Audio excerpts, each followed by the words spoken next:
All right, I will say good evening. Good evening. It's incredible, by the way, for those of the Chevra who was here for Smichas Chaver.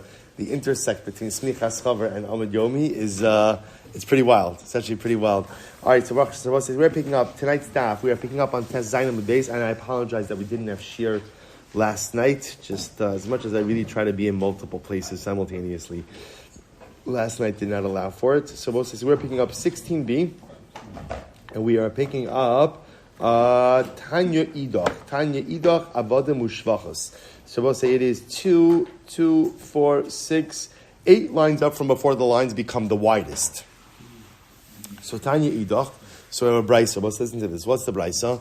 Avodim Ushvachos in Korin Osam Abba Ploni V'Ima Plonis. This is actually interesting halacha. You can't call Avodim. Let's remember again. A lot of what we spoke about in the Gemara 2 nights ago was the idea of you have to be careful. You have to be careful ultimately, again, not to engage in certain Jewish practices vis-a-vis Avadim Kananim, non-Jewish servants. What's the concern? The concern is that maybe people will assume, based on the practices, that these people are Jewish, and that could lead to a variety of genealogical issues. So one of the examples the Gemara gives over here is that Avadim and Shvachos, we don't call them Abba or Ima. Now, what is it? We don't call them father, mother. Now, Rashi points out over here, he says, Lo b'bneim kamar. We're not talking about their kids. Ela b'shar b'nei adam, ke'ein shalanu, sh'anu korim achshav, mar ploni maras plonis, kach hayu regil lomar abba ploni b'ima plonis. It used to be the custom that when people referred to other individuals who were older than them, they would call the, mother so-and-so, father so-and-so. It was the expression that people used. It's one of the interesting things. One of the interesting things that sometimes I feel like a little bit old. I remember growing up, we never called adults by their first names. Never. It was always Mr. So-and-so, Mrs. So-and-so, whatever it is. It's always interesting to me. It's like an iskatnu hadoros, that you hear kids calling adults by their first name all of the time. So the Gemara says over here that they used to refer to adults. They would call them Abba, or not your own parents, someone else. Call them Abba, call them Ima, just as like a sign of respect. So the Gemara says over here, you don't do that with Avadim. Don't do that with Avadim. Again, what's the concern? Once again, since that's a quote-unquote Jewish practice, therefore we're concerned that if ultimately, again, you do that, people may ascribe Jewish identity to the Avadim. The Gemara says, but for the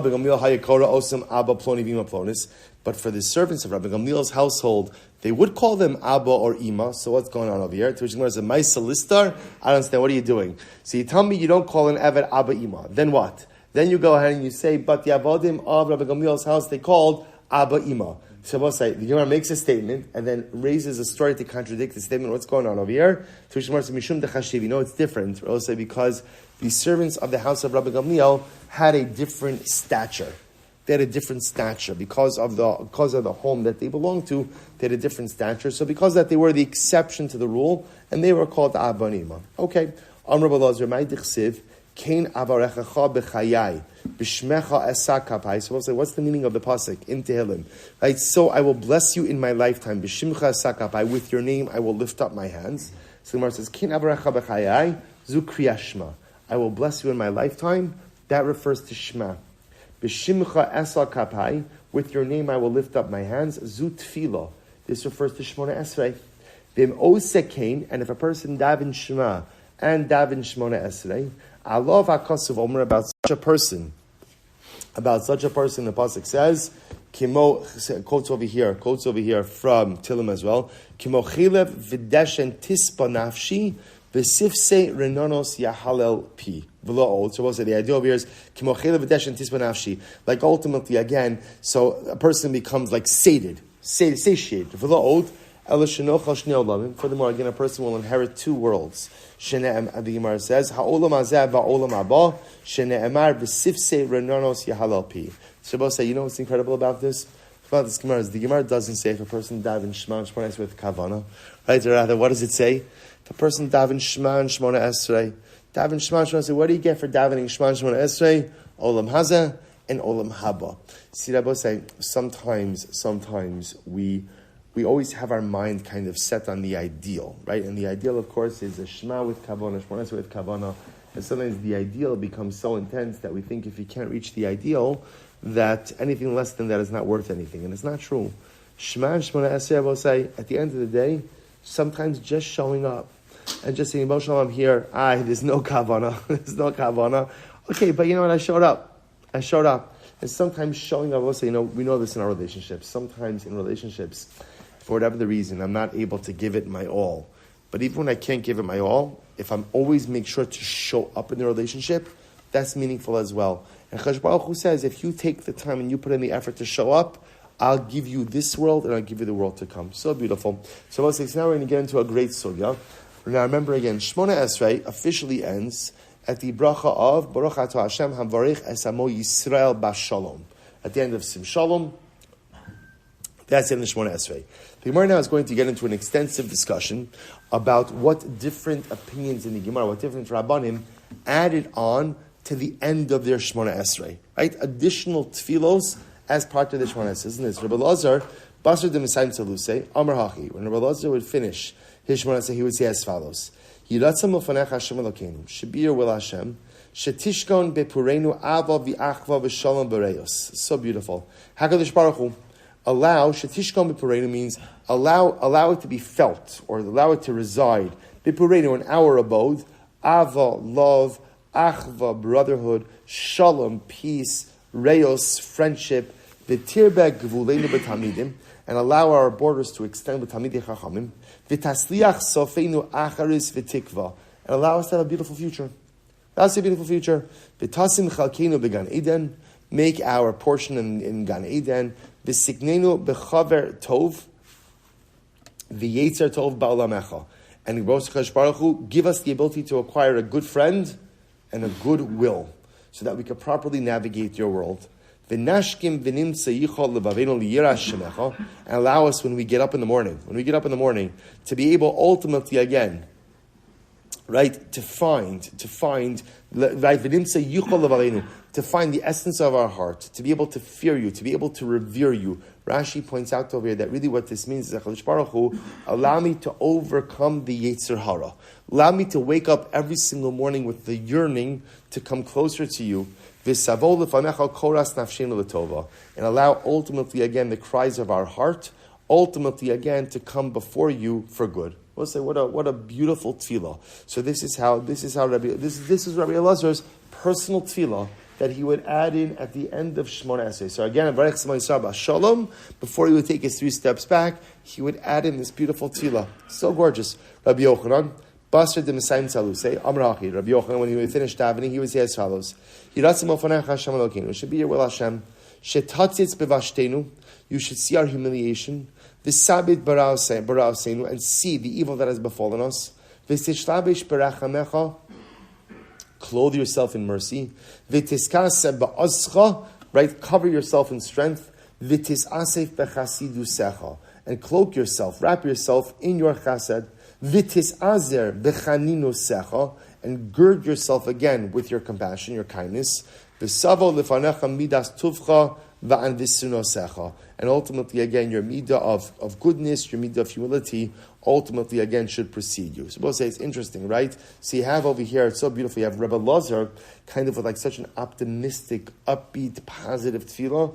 You have Rabbi Yochanan, ultimately HaKadosh Baruch Hu, see how broken we are, and please have compassion upon us. Rabbi Zera, Amar Basar, Messiah, so let's say Amar Hachi. Supposed to listen to this. Rabbi Zera, when he would finish Shmona Esrei, he would give the following tefillah. Yiratzam Ofanecha Hashem Elokeinu, Ribon Shalom should be your will. Shalom Nechata, HaKadosh Baruch Hu, allow us not to sin. V'lo Nevosh, allow us not to be embarrassed. V'lo Nikalim, or humiliated Mavosena from our forefathers. That was it. He had a short one. HaKadosh Baruch Hu, give us the strength not to sin, so we shouldn't be embarrassed. You know, I will say, one of the most overwhelming thoughts is that after 120, right, when we go up to Shamayim, and HaKadosh Baruch Hu plays the reel that this is your life, right, and plays the entire video, and it's the director's cut, right, there's no outtakes, right, there's nothing there, the whole thing, right, the whole thing is there, and of course, friends and family are invited for the screening, right, and everyone's there. and everyone's there. My parents are there, my grandparents are there, Moshe Rabbeinu is there, and everyone watches the video of my life. I'll say that's what happens after 120. So it's good to keep that in mind, because the truth is, hopefully that informs the things we do and the things we don't do. So Rabbi Zera says, this was his tefillah, Kadosh Baruch Hu, allow me not to sin, because after 120, I don't want to be embarrassed about the life that I led. So beautiful. Rabbi Chia, Basha Damasli, Amar Hachim. Rabbi Chia finished davening, he would say as follows: Yiratzam l'fanech Hashem Elokeinu, shetei torascha umenosenu. HaKadosh Baruch Hu, your Torah should be our occupation. As opposed to being someone who dabbles in Torah episodically, a little here, a little bit there. So ultimately, Torah should be our primary occupation. Va'ayad velibenu, don't let us, literally, don't let us become sad or depressed. Va'al yichashchu einenu, and don't allow our eyes to become darkened. Also a lashon of sadness. So allow Torah to be our preoccupation, and do not allow us to fall into the clutches of sadness or depression. So beautiful. I'll say, by the way, those two things are really interconnected. So remember, again, I will say, remember that the beauty of Torah is Torah fuels you with hope and optimism. We know this, right? After you learn a piece of Torah, you feel differently. What is that? That's because Torah fills your neshama with a sense of hope, a sense of optimism. So a person who makes Torah his primary occupation, which I will say could even refer to someone who has a day job, right? Someone who has a day job and works very long hours. But for him, his entire day, what do I look forward to most? I look forward to Berachos. Like, that's my light. That gives me my energy. So a person like that, Torah is his occupation. A person like that, ultimately, again, will be fueled with optimism and hope. Beautiful. Rav Bashas Luciamach. And Rav finished Rav say as follows. Let's listen to this. What will Rav say? Yiratzim l'fanach Hashem Elokeinu. Shabir with Hashem. Shetitein lanu chayim aruchim. Give us a long life. Chayim shel shalom, a life of peace. Chayim shel tov, a life of good. Chaim shel bracha, a life of blessing. Chaim shel parnasa, a life of parnasa, of livelihood. Chaim shel chilat atzamos, a life, we'll say, of fortitude. Chilat atzamos literally means strength of bones. Give me fortitude. Chaim sheish bam yiras shamayim b'yiras chet, a life where I have fear of sin and fear of HaKadosh Baruch Hu. Chaim shemem mushuach lima, a life without humiliation or embarrassment. Chaim shel osher v'kavod, a life of wealth and honor. Chaim shetebanu avas Torah v'yiras shamayim, a life in which I have a love of Torah, and ultimately, again, a fear of HaKadosh Baruch Hu, a fear of shamayim. Chaim shetemale lanu es kol mishal sebenu l'tova, a life where you give me all of my requests. You gotta both say, sounds familiar, right? Sounds familiar? Berachos HaChodesh. But just interesting to note that the genesis of this bracha had nothing to do with Rosh Chodesh. The genesis of this bracha is, Rav would say this every single day at the end of Shmona Esrei. This is how he concluded Shmona Esrei. So again, we'll discuss more in depth, but this got taken from Rav, and ultimately again became Berachos HaChodesh. Rabbi Bashad Tzolitz and Rabbi finished Shmona Esrei as follows. Yiratzim l'fanach Hashem Elokeinu v'Elokei Avoseinu, shetatsilenu me'azei panum u'me'azus panim. Kadosh Baruch Hu, please save me again from azei panum azos. Save me from brazen people and from brazen behavior, from brazenness in general. Me adam ra, from a bad person. Me pegara, negative encounter. Me yetzera, from the yetzara. Me chavera, a bad friend. Me shachin ra, bad neighbor. Me satan amashchis, from the satan who is a destroyer. O me din kasha, from difficult judgment. O me bal din kasha, difficult litigant. Bein shu, or difficult, not litigant. Litigant. Right? Bein shu ben bris shembris, whether he's Jewish or he's not Jewish.